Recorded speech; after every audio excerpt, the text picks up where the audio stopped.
Hello, welcome to this Amundi client call, and thank you for taking the time to join us. I'm Swaha Pattanaik, the head of publishing, and it's my pleasure to moderate today's discussions. It's been a tumultuous few weeks for investors and policymakers. It may feel like a long time ago, but the roller coaster ride started last month with a surge of optimism as European politicians unveiled some game-changing policy shifts, notably on the fiscal front. And they will have substantial structural investment implications. But the US, whose foreign policy stance triggered that shift, is once again in the driving seat, with US President Donald Trump's tariffs sparking massive financial market gyrations in the past week. There's a lot to unpick and a lot to analyse, but fortunately, we have three of our top experts to talk us through the economic and market implications of the tectonic plate shifts that we're seeing, with a special focus on Europe. It's a great pleasure to welcome Monica Defend, head of the Amundi Investment Institute. Hello, Monica. Thank you, Swaha. Hello to everybody. Also joining me in Paris and next to me, we have Barry Glavin, Amundi's head of equity. Great to have you here, Barry. Thank you, Swaha. Morning, everybody. And also Amaury D'Orsay, head of fixed income at Amundi. Hello, Amaury. Thank you, Swaha. Everyone, thank you. Good morning.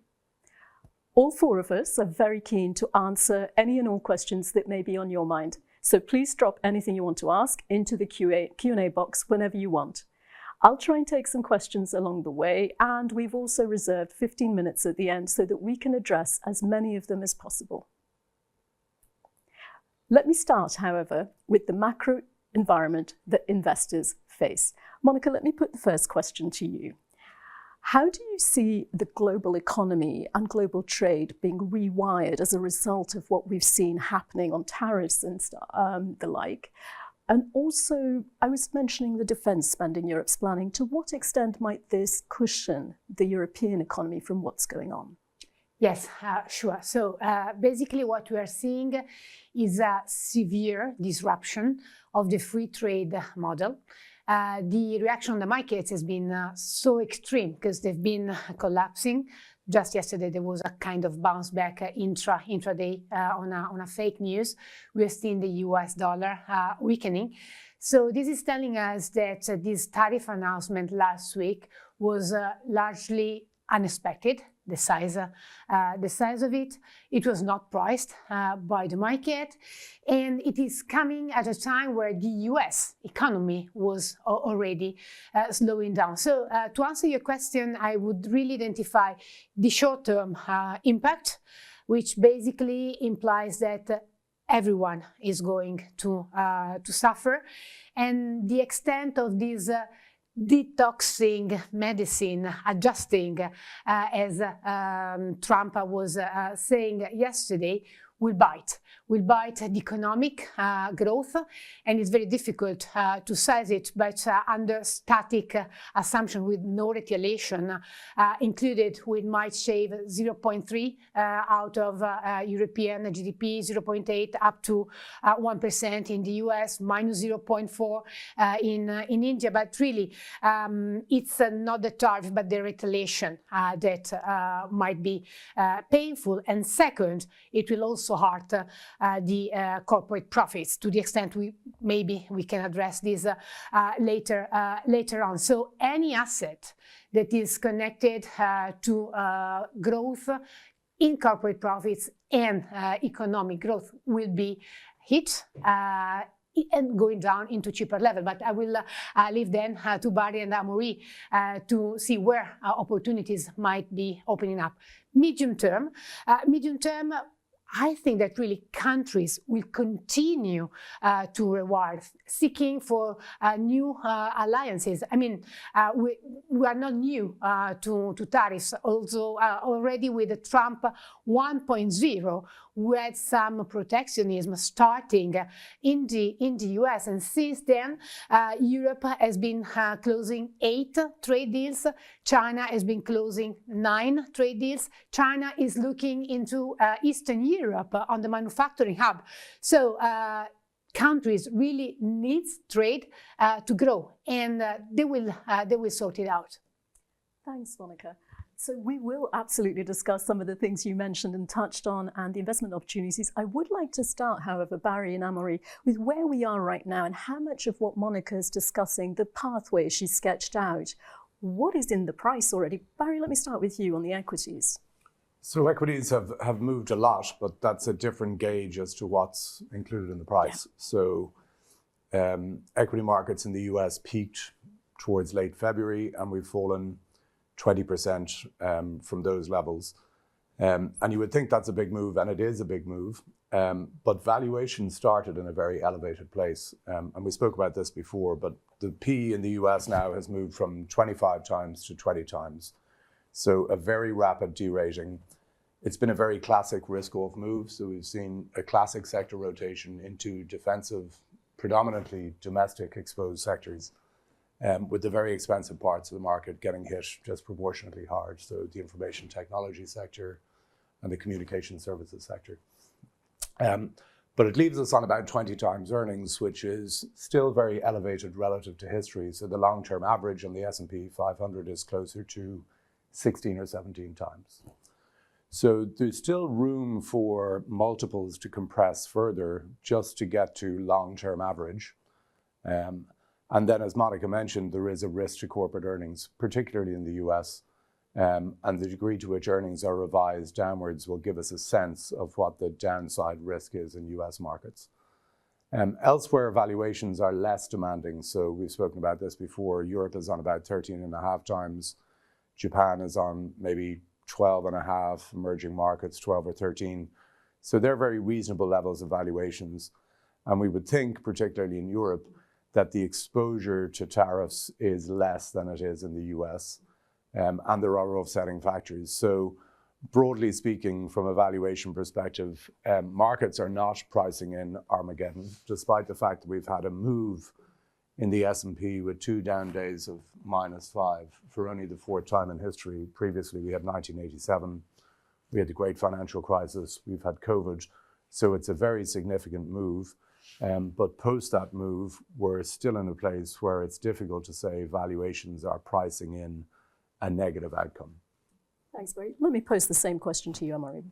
Yeah, so how much is priced? I think, the volatility has been super high over the last few days.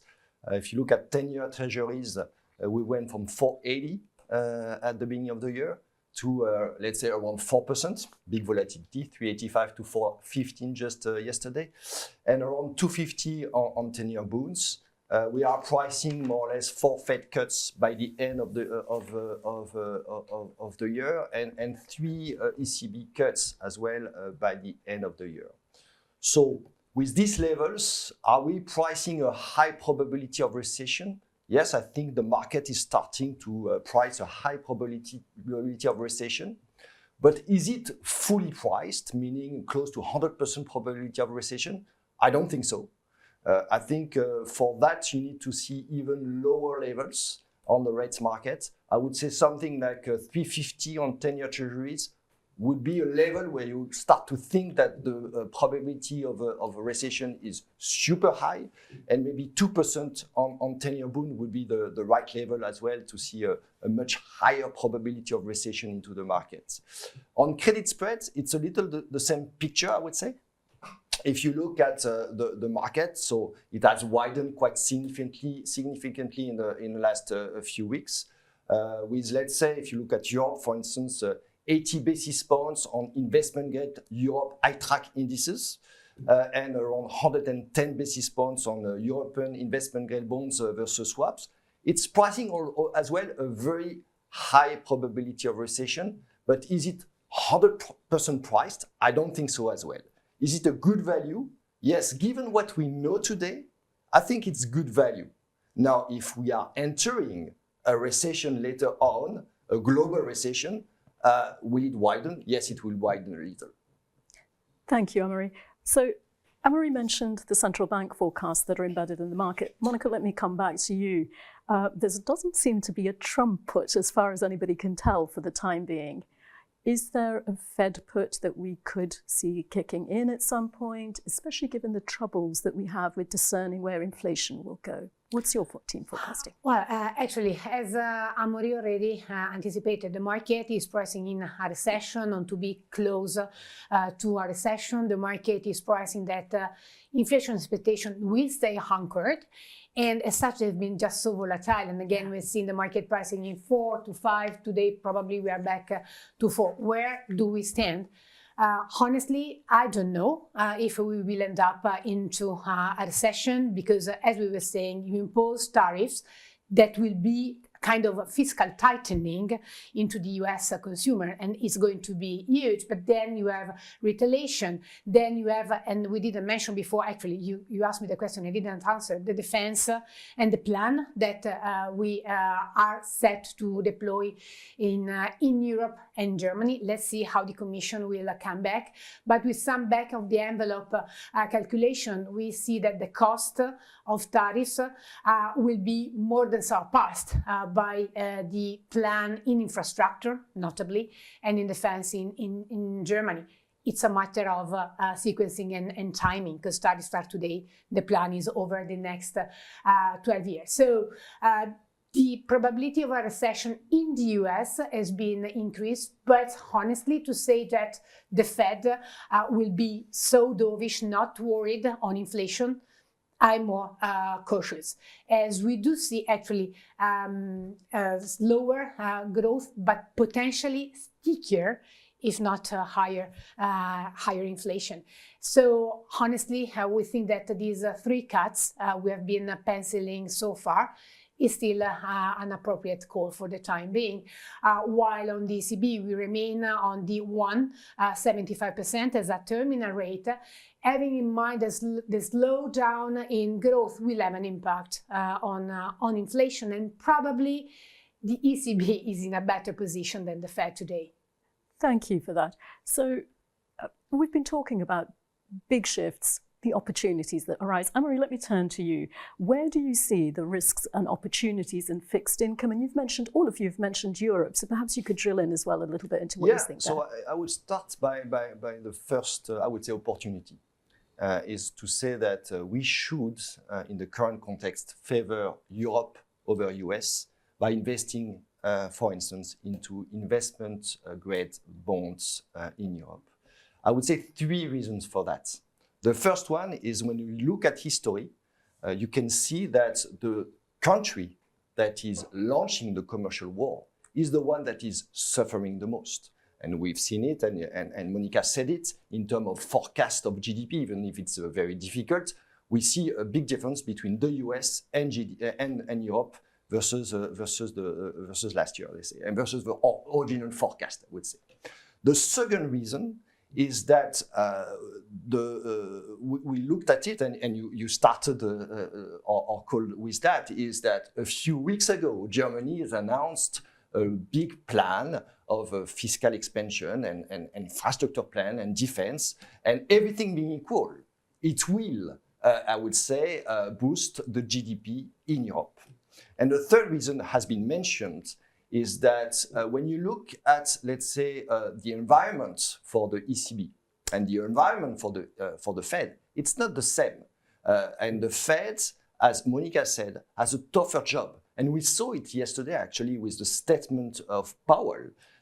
The Fed will have to navigate between inflation and growth, whereas the ECB will not have this dilemma and will be much more into growth, let's say, impact from the Trump trades, whereas the Fed will need to navigate. So overall, you have a situation where on the growth side, it's more challenging for the US corporates, and on the monetary side, it's more accommodative for the European corporates. So that's why we will favor Europe versus US. I would mention a second opportunity, if I may, is within the European, let's say, landscape on credit. I think it's also important to choose your right investments, and I would there favor European banks. I would say there are many reasons for that, and the 3 reasons I would mention is, the first one is that structurally, European banks have suffered for many years of negative interest rates. They have therefore worked a lot on their balance sheet, their cost income, and now they have a tailwind with positive rates. Even if rates are going slightly down, it's still positive. It's a tailwind for them.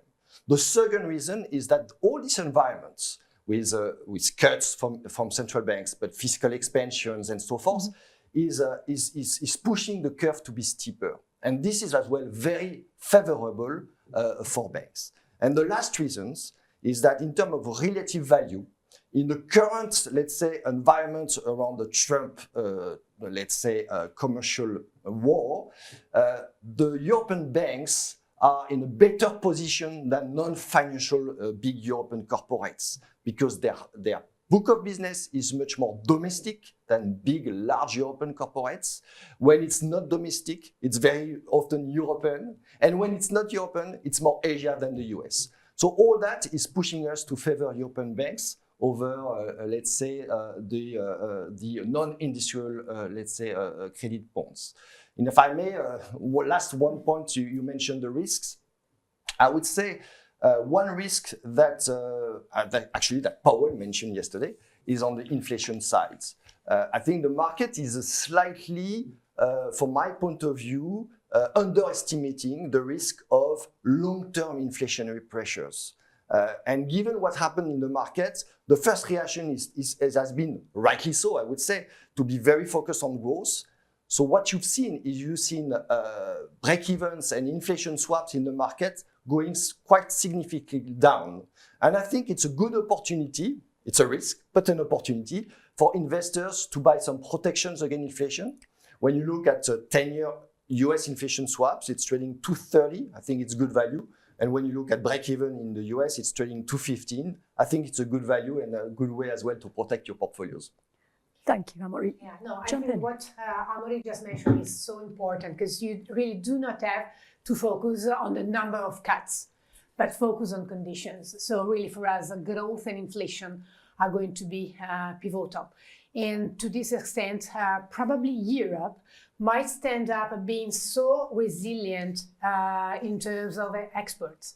If you look at the sensitivity of the European countries, I was really surprised to see a country such as Italy that is orienting its exports to 102 countries. So notably China is going to stand up, gaining part of the traction that the US is losing.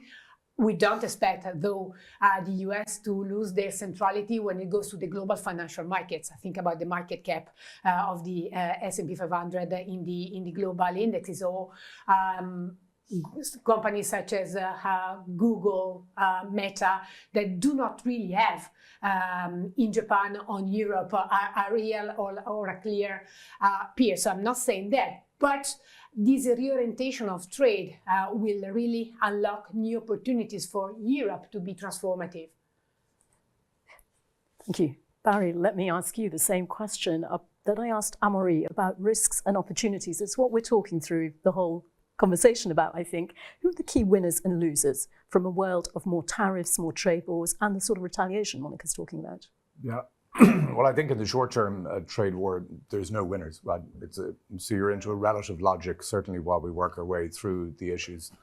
In relative terms, we would expect the US to suffer the most. They're 100% exposed to these policies, whereas elsewhere we're less exposed. And they do have challenges, as Monica mentioned, in terms of growth, in terms of inflation. That puts the Fed in a more difficult position than the ECB. They have a big budget deficit to deal with. They don't have the fiscal space that we have in other major economies. And this climate of uncertainty in and of itself creates headwinds for earnings growth, and companies think twice about investment decisions, about hiring decisions. So just the uncertainty is a brake on earnings growth and a brake on productivity gains. And when you think of the US market, we mentioned it before, trading on 20 times earnings with downside risk to those earnings numbers, I think in the US we need to be careful. And the US has had this period of unbridled success relative to other markets. Expectations remain very high. The default position for most investors is that the US always wins in terms of equity allocations. So this transition probably has a long way to go as people get used to this new normal. On the other side of things in Europe, We have a market that is much more reasonably valued, and we have an environment with lots of offsetting factors. So the fiscal stimulus in Germany, I think we agree, is a game changer. It's a very transformational initiative, with big plans for defense spending, for infrastructure spending, which is very good for the overall economy and the earnings environment. European companies have lots of other markets other than the US. It remains a significant market, but there are other markets. It will affect revenues. It won't affect necessarily the whole economic environment, depending, of course, on the nature of the retaliatory measures. And that's something that we need to monitor. We also think in Europe, things like the evolution of energy prices with OPEC's announcement last week, and we've seen oil prices come right down. We've got a big increase in LNG supply coming down the pipes over the next 12 to 18 months from the US and from Qatar after that. And Europe does have a huge sensitivity to lower energy prices. The ECB has more freedom to act.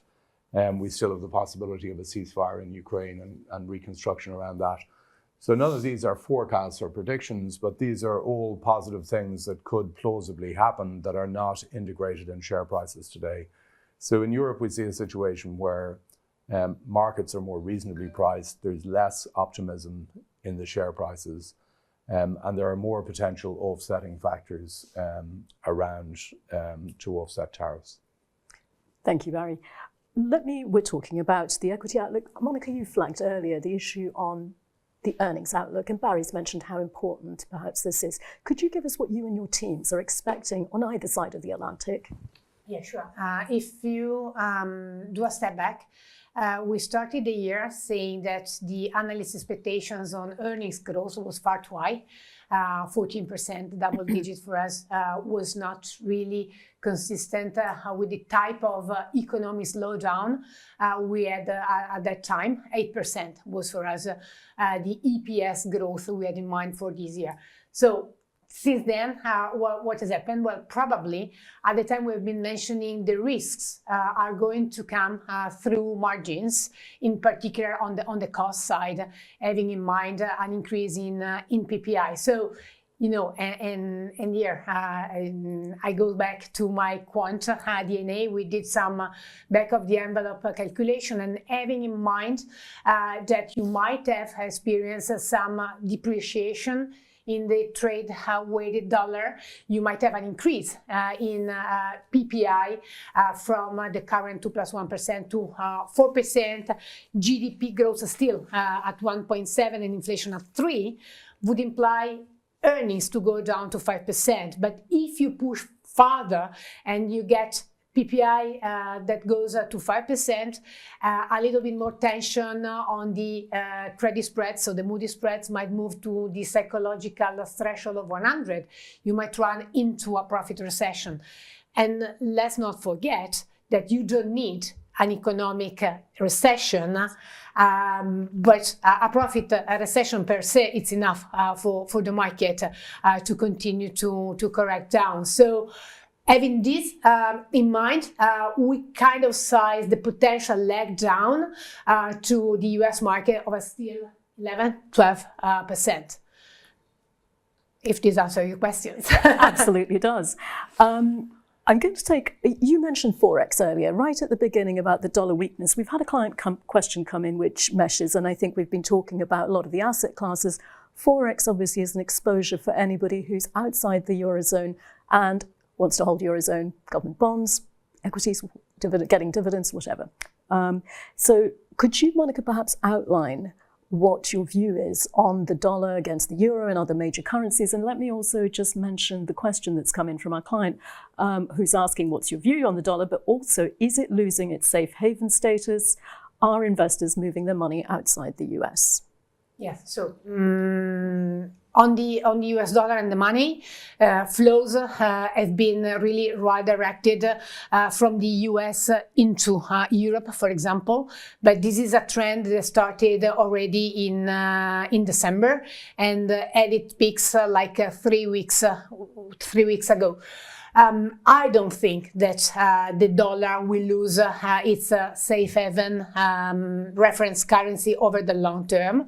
what is true is that Trump wants a weaker US dollar. And then let me disentangle what happened Friday, where, for example, Scandis just went down with the equity market. The idea is for the US dollar to keep weakening. We're almost there into target. It's 112, the target we set up. But the idea that we might have some more asynchrony between the ECB and the Fed can push the levels a little bit further.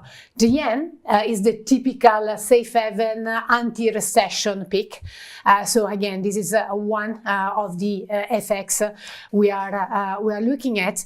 And then, depending on the retaliation, you will see how the emerging markets will react vis-a-vis the US dollar, given that they've been the most hit by, or potentially the most hit by, the tariff. And yesterday we've seen the central bank in China acting on the face of the currency as well.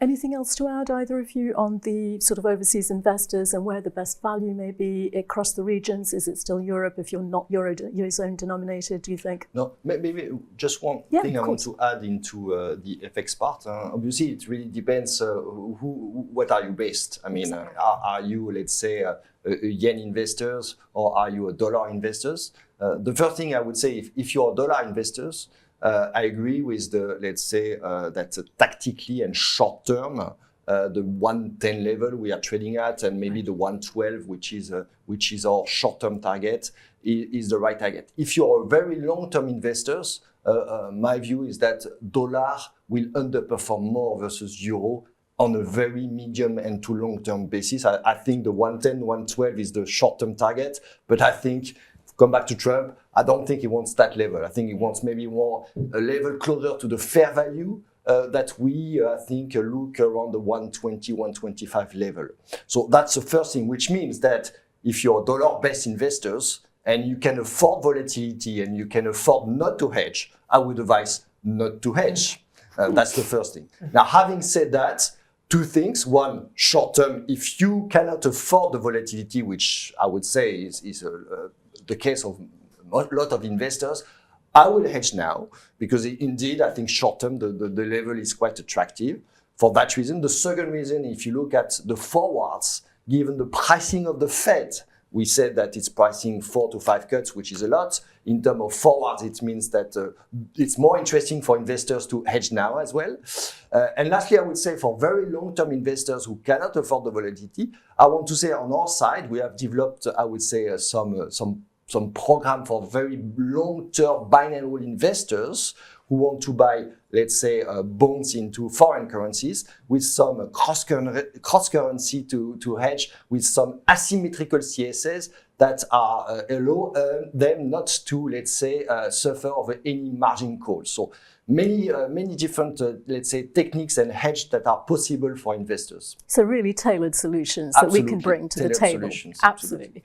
Thank you. So, Monica, we have a question come in on one of your favorite subjects, which involves diversification of portfolios, how to make them more robust. And I know I should put this one to you. In turbulent times, investors generally rush to gold. Do you think this should be the case this time as well? I presume on a continuing basis, because we have seen the gold ramping up.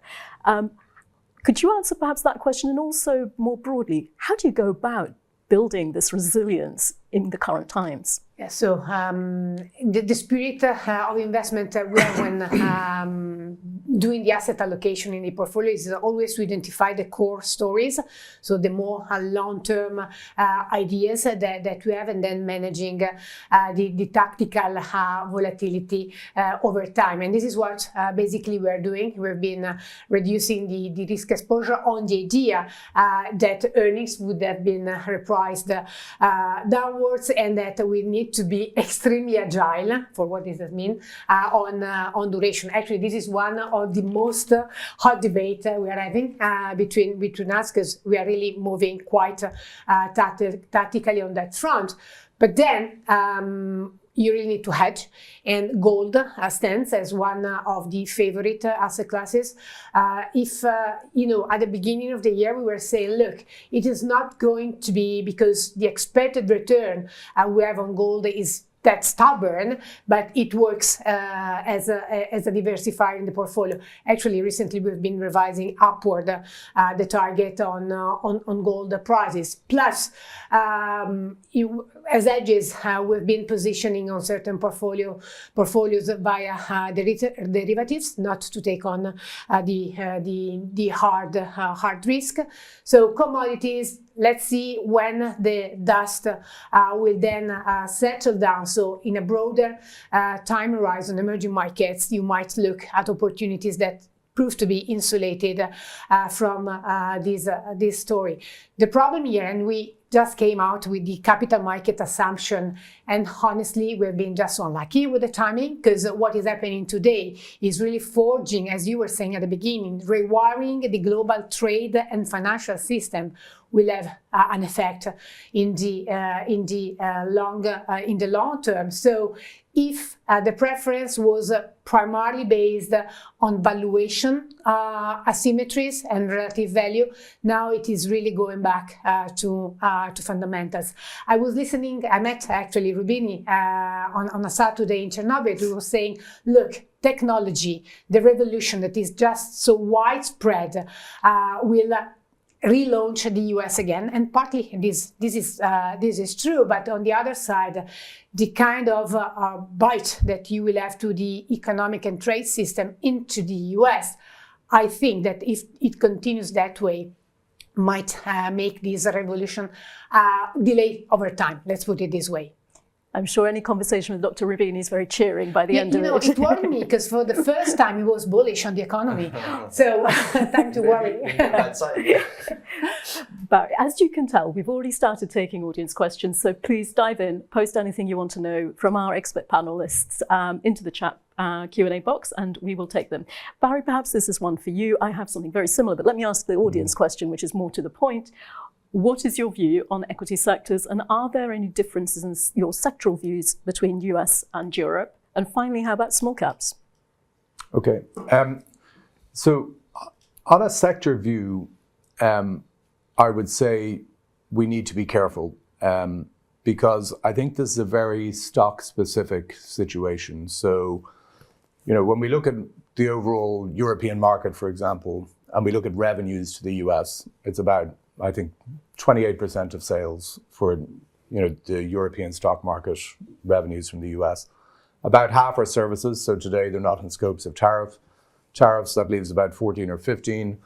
About 2/3 of that is actually European companies manufacturing in the US for the US market, so they're not in scope, which leaves about 5% of sales which are manufactured in Europe for the US market. So that's kind of the overall envelope for Europe Inc., if you like. But it is very different company by company. And so, there are some obvious sectors that are big luxury goods, et cetera, which have big exposures to the US, which manufacture locally. But generally, we would encourage investors, and certainly what our teams are working on, is bottom-up, stock by stock. You need to understand this exposure. And as it gets more complicated with tariffs, there are supply chain implications right through the supply chain and the distribution chain. So understanding the exposure of individual companies is very important. I think from a risk management portfolio construction perspective, diversification is more important than ever. So, we always work on the basis of imperfect information. We never have perfect information, but now more than ever, we have to stay humble and realize that we're dealing with a range of possible outcomes, and our portfolios need to reflect that. So a lot of our portfolios have barbell strategies where we have, some cyclical exposure, some defensive exposure, depending on the individual companies, the exposures, the valuations, et cetera. And we're trying to maximize idiosyncratic risk in our portfolios at the stock-specific risk and minimize the factor exposures to the degree that we can. So that's the work we're doing on the equity side, bottom up. From a small cap perspective, we think it's very attractive. So it's one of those asset classes that's been out of favor for quite a while now. These companies always traded at a premium to large cap companies. So small caps were always more expensive. In the last few years, they're now trading at a significant discount. They've improved in terms of quality when we look at metrics like return on capital or in particularly leverage. These companies are better quality than they have been in the past. The discount is larger than ever. And from a tariff avoidance perspective, they're disproportionately domestically exposed relative to their large cap peers. So we think small caps are very attractive in Europe and in Japan. And it's easy to forget what's going on in Japan because, with the currency moves driving short-term fluctuations in the Nikkei, Japanese equities are down 20%. A big part of that is related to the currency. But Japanese small caps are very domestically focused. So the currency is less of a factor, the tariffs are less of a factor. But more importantly, they're very sensitive to the big structural changes going on in the Japanese market. So Japan is exiting a period of 4 decades of deflation. That's a very significant thing in terms of future profitability for businesses. And the corporate governance reforms cannot be underestimated. So the way companies are approaching the use of capital, they're sensitive to capital efficiency. We're seeing divestments of non-core assets, share buybacks, dividends, balance sheets becoming more efficient, return on equity increasing, and that will be rewarded with multiples. So we think Japan, long-term, very attractive, small cap in particular in this environment, extremely attractive, and a diversifier from a global equity perspective because it's a very idiosyncratic self-help kind of story with, I would say, a lower beta to global earnings than perhaps other options. Thanks, Barry. Yeah. Amaury, we have one coming tailored for you. So year to date, we witnessed a bull flattener market dynamic in the US yield curve. Do you see a bull steepener market taking place, or will this very short-term trend not last? You were touching on the yield curve view before anyway, so I think this comes No, I think on that question, I'm a big believer that we have entered over the last few months, I would say, a long-term steepening move. I think there are, and I've touched upon that, but I would say when you look at the current environment, whether you look at Trump policies or not, but it's part of it. You have on one side, I would say, some risk on growth, and we said it, that is pushing everything being equal, the central banks to be able to try to cut rates. On the other side, you have a fiscal situation in the US. You have a fiscal situation in Europe, including now possibly in Germany. You have some inflationary pressure coming from the Trump policies, but not only. I mean, the deglobalization has started before Trump. The energy transition and the cost attached to it has started, or it's not part of Trump. And as well, I mean, if you look at, let's say, the demographics, especially in the developed countries, we are in a situation where the working force is starting to decline. So all that is pushing some, I would say, very long-term inflationary pressure beyond just the short-term macro environment. So I think the steepening is something you should stick to it when you can. It depends on the portfolio construction as well. But I think it's important to actually take advantage of some flattening moves, if they are, in the market. If I may, I would like just to make a remark that is just related to, not to the question, but to what Barry said on Japan. On the fixed income side, given what has happened in the market recently, you've seen the 10-year JGB coming from 160 to 110 to 120. Big moves because of the market turmoil. I think it's important for investors who are, let's say, exposed to Japan duration to look at these levels, because I think Japan has a different dynamic which should push, everything being equal as well, long-term yields to be, let's say, having a different direction than, let's say, in the US, in Europe. So I would be very cautious on Japanese duration on these levels, just as a remark. Thank you very much. We have a question, perhaps I could put this one to you, Monica.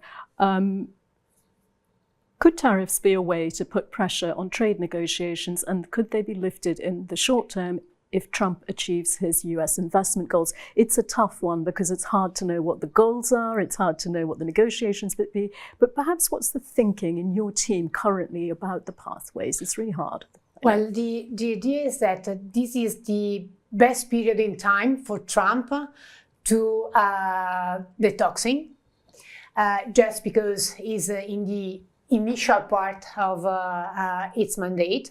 It can blame the Biden administration for past mistakes, and probably he pushed as much as he could. And for us, it has always been a way to open negotiation, as it has been the case with Canada, with Mexico, probably with China. It's different because this is becoming a tit for tat on the more recent news flow. But the idea, and if I look at the posture of the EU Commission, is the one of, okay, we don't want to retaliate, we want to sit on the table and negotiate, but we need to get there with something that is credible. Having said that, the second part of the equation for Trump might be the one that he announced during the campaign. So, tax cuts, fiscal impulse, that will be to relaunch the economy. And it cannot wait too long, because honestly, the midterm election will be in a year and a half plus, and it cannot get there and having the US running into a deep recession, as it seems to be the case if you take this static analysis. So really, it's a matter of sequencing what will be implemented, how fast and how big. And then the second leg of the Trump program will likely kick in. Thank you. We are really running out of time, but I'd like to take a few more questions, very quick fire then. So one is very clearly, does Europe's fiscal lever prevent it going into recession? You said it was a buffer. Does it prevent it going into recession? Again, it is a matter of timing. First, we need to see if we can have an answer from the EU state members as a whole. I'm thinking about the CIU that is going to mobilize the amount of savings we have in Europe, and that can mobilize the private money together with the public sector to push forward on resecuring. I don't like the word rearm, but resecuring Europe is something that we need on various fronts, starting from cyber attacks down to equipments. But then the infrastructure plan definitely in Germany might be a game changer that we hope will engage with the other countries, notably Italy, for example, to kind of restructure the industrial supply chain in the region. Very last quick question, Barry, and maybe Monica as well. There's a question specifically on the UK on two fronts. One's come in on, are UK equities better positioned than European Union or Eurozone one's equities in this environment? I think the UK is an interesting example for us looking at the potential consequences of tariffs in the US, because we had Brexit in 2016. And we saw the impact on the UK economy, and we saw how trading partners adapted. So we'll just put that to one side for the moment. But the US stock market, or the UK stock market, has languished since then. I think today the UK is by nature a more defensive market, just because of the makeup of the market, so potentially attractive. It is quite cheap. And I think, there is a scenario now, potentially, where Europe's relationship with the UK and vice versa could improve as we move down this security cooperation route. Does it give an opportunity for the UK to reintegrate a little bit? So I think the UK is cheap, it's defensive, and you have an out-of-the-money call option on potentially better terms of trade going forward. So it's not a bad option. Nice way to think about it. And I presume you were talking about a weakening dollar, the question about cable to sterling against the dollar. I presume you also see that dollar trend playing out. Yes, against the UK. and again, you know, the UK is really playing an interesting position here because, I'm not going to spend talking about the weaknesses in the economy, the fiscal plan, and so on and so forth. But definitely, it's trying to bridge in between US and the euro area, which is not really an easy game.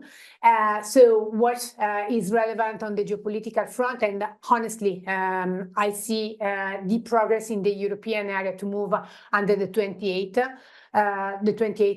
regime. So having the UK included, this will be reflected into the currency.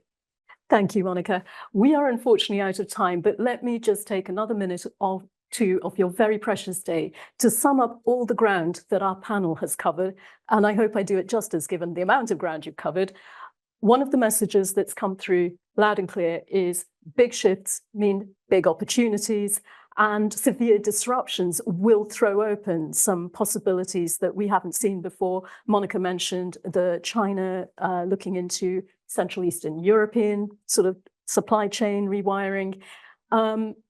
Barry, you've also mentioned several times the European advantage in this sort of environment, the strengths of the economy. You've all mentioned the German fiscal game changer and Europe's new approach and how it can help. Amaury, you've mentioned linkers, inflation-linked bonds and the protection. Monica, you mentioned gold, I think, as an interesting way to hedge, and diversification. Amundi has been talking about diversification for a while, including in our 2025 outlook, which we issued last year, and that message has come through.